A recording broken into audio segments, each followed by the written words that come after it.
These international breaks, man, they're like hitting pause on the good stuff just when the EPL is getting spicy. Joey and I get up every weekend, ready for Arsenal action, and suddenly, bam, 2 weeks of absolutely nothing. We sit there staring at the fixtures calendar, counting the days until club football is back. Joey tries to get into the national team games, but it's just not the same, is it? You go from watching Saka in red and white to seeing him in the England kit, and it's like, I don't know, it just feels off. The pace slows down, the excitement drops, and we're left in this weird football limbo. By the way, Jerry, how have you been coping? Up Gunners!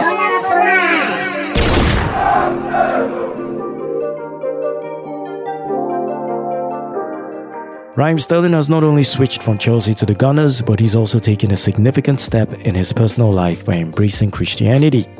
It's been quite a roller coaster for Sterling, and this fresh chapter is as much about his spiritual journey as it is about his football career. The big man got baptized and shared his testimony recently, and it's clear that this new direction could be just what he needs to turn things around.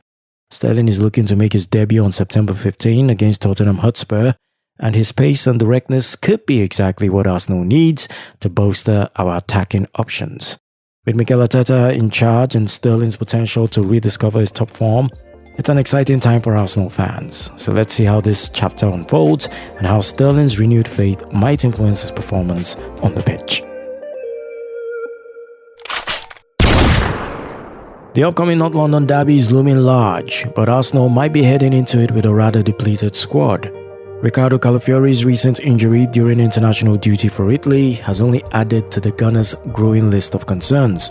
Calafiori had to be subbed off after an unfortunate clash with PSG's Ousmane Dembele, and while Italy's coach Luciano Spalletti was initially hopeful, Calafiori has returned to London for further assessments. His availability for the derby is now doubtful. Mikel Arteta could be forced to fill the weakened lineup with Jurgen Timber, Gabriel Jesus, and Martin Odegaard also under injury clouds.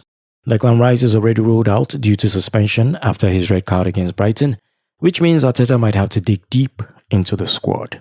The derby is always a fiercely contested affair, but it feels like Spurs are heading into this one with an advantage, given Arsenal's injury woes. However, this could be a moment for some French players to step up and show their worth in one of the most high-stakes fixtures of the season.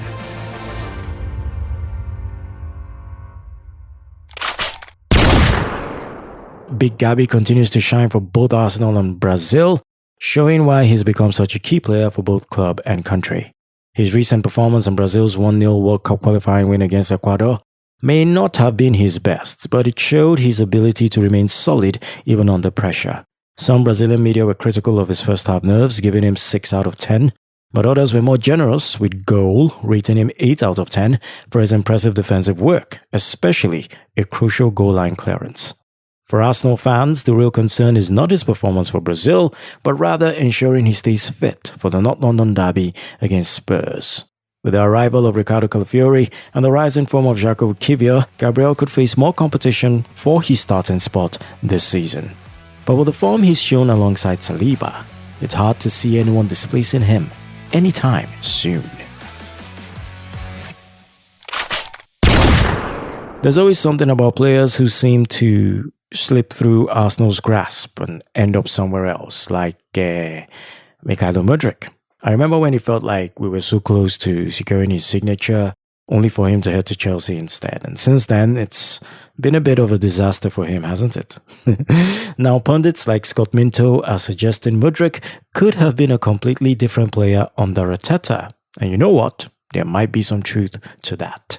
Arteta has a way of unlocking the best in his players, especially young talents.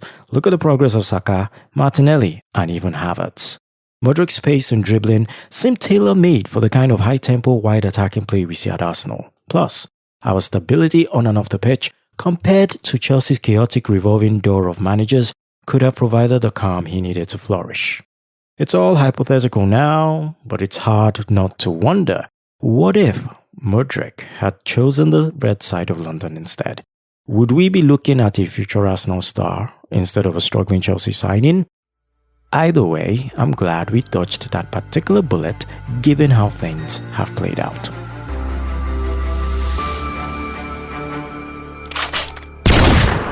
I've been keeping an eye on the buzz around William Saliba, and I have to say this. Yo, Carl Jenkinson, well done. You might be owed to something here. On TalkSport recently, Jenkinson, a former Arsenal man himself, came out and said Saliba is currently better than Virgil van Dijk. Now that is a bold statement considering Van Dijk's prime days at Liverpool when he was nearly untouchable. But Saliba has been immense for us. At just 23, Saliba is already showing the calmness, strength and intelligence you would expect from a seasoned centre-back. Whether he's locking down opponents or playing out from the back, he's got that composure that gives our defense some real backbone.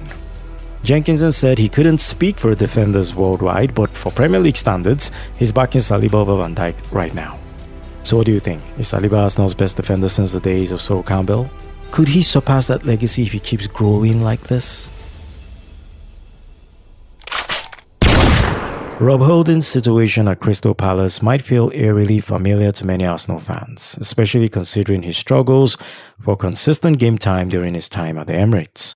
Since his move to Palace last year, it seems he hasn't found the fresh start he hoped for. After making just one appearance in the Carabao Cup, Holding has been sidelined, excluded from the squad, and is now training individually. Palace's manager Oliver Glasner has kept the reasons private, leaving us to wonder what's really going on behind the scenes. For Holding, it's clearly a tough situation. You can sense the frustration in his decision to unfollow Palace on Instagram and erase almost all references to the club. He's clearly sending a message, one that Arsenal fans might sympathize with. Being on the fringes of a squad is never easy. Meanwhile, Palace is struggling without a win this season, though Glasner remains positive after a 1-1 draw with Chelsea. For now, it seems Holding's future is up in the air. And with the international break offering a brief pause, the big question is, what's next? Will you take him back at Arsenal, or is it time for him to seek fresh pastures elsewhere?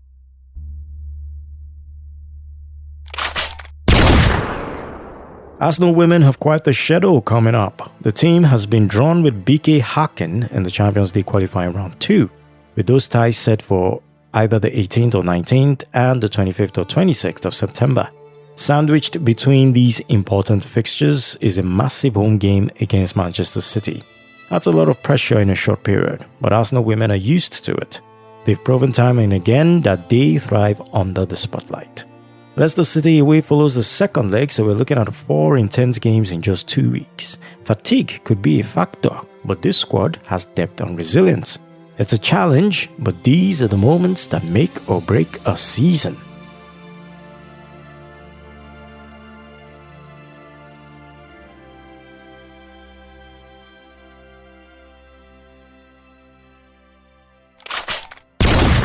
That's a wrap for today's episode of Up Gunners, and I hope you enjoyed delving into the world of Arsenal Football Club with me, Tony Doe. Don't forget to subscribe to stay up to date with all future episodes. If you have any thoughts, questions or suggestions, feel free to reach out to me at upgunnerspodcast@gmail.com. upgunnerspodcast@gmail.com. I'm active on Twitter as well at upgunnersng, active on Facebook at upgunnersng. We're also on Instagram at upgunnersng. Until next time, keep the gunner spirit alive and remember, Up Gunners!